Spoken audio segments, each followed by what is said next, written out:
Hi, most of you will know Yuval Noah Harari, an identity with the WEF, sometimes called the false prophet. He is the one who talks about and advocates the future, this dystopian future that he seems so keen to embrace. Data might enable human elites to do something even more radical than just build digital dictatorships. By hacking organisms, elites may gain the power to re-engineer the future of life itself. Because once you can hack something, you can usually also engineer it. In this next clip, we'll see Mr. Harari talking about the tyrannies that have tried unsuccessfully to hack into, to program human beings. He mentions a few despots from history, such as Hitler and so forth, but says, unfortunately, they didn't have the technology at the time, the know-how to do it successfully. But hey, now we do. And at some point, someone will do just that.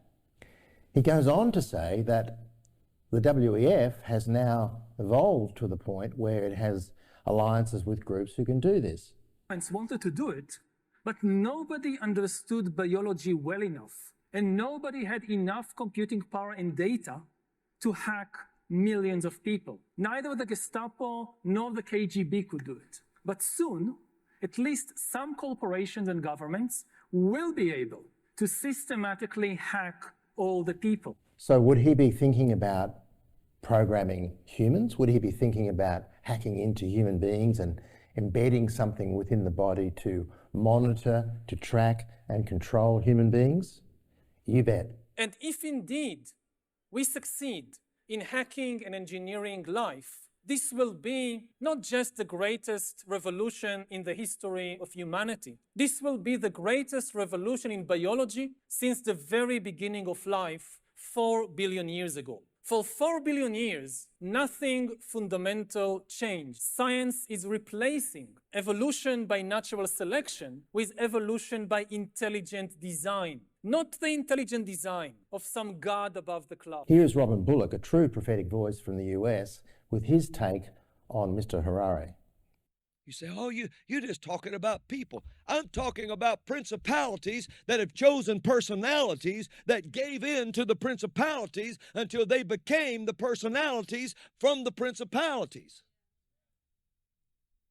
And at some point, they refuse to repent and merge their soul with a fallen being until they've dropped themselves to the level of a beast.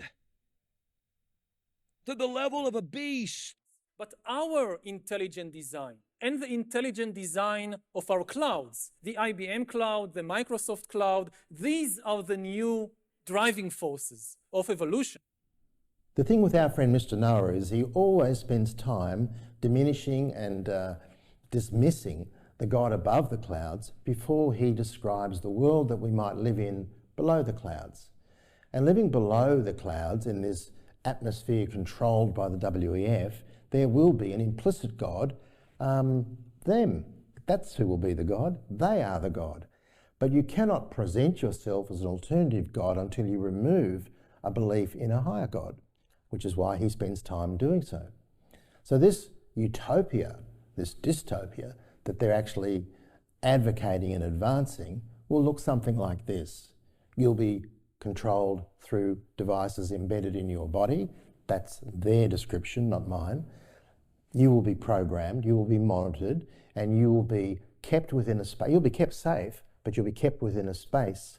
You will have a digital currency that only works in a certain defined geography, which they can program. That's what a programmable currency means. And you will be identified as a resource for their particular agendas. Beyond that, you don't have much use. Surveillance, people could look back in 100 years and identify the coronavirus epidemic as the moment when a new regime of surveillance took over, especially surveillance under the skin. My brain, my body, my life, does it belong to me or to some corporation or to the government or perhaps to the human collective? So the God above the clouds who loves and cares for you and allows you to choose is diminished and dismissed. The God below the clouds driven by the WEF and our false prophet Mr. Noah, will actually tell you how to live. And the statement, which has been often quoted, "You will own nothing and be happy," implicitly means somebody else will own everything and be very happy. Because if you don't own it, who does? Well, the state does. Okay, well, the state owns it. Well, who controls the state? The WEF.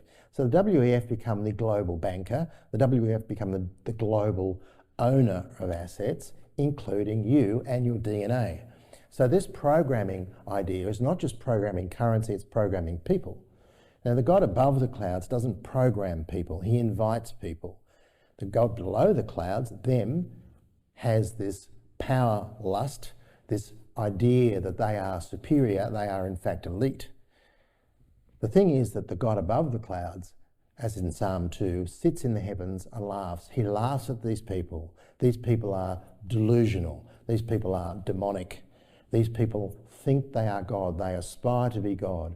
And the real danger in these people, and I'm not suggesting for a moment they're not intelligent, because they are, these people aspire to be God. The plan that they have enacted, it's on their website, has 32 layers of AI, tactical planning, rippling out 32 layers.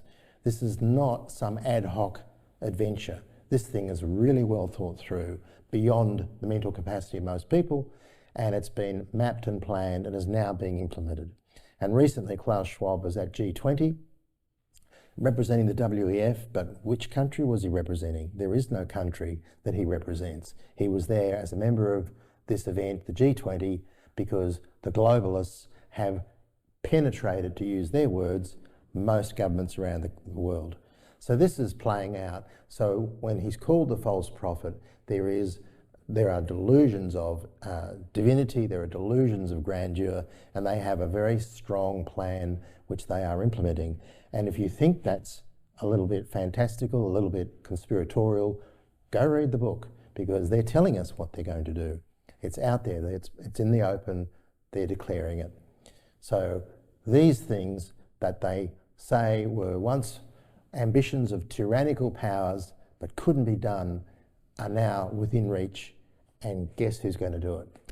Welcome to the WEF.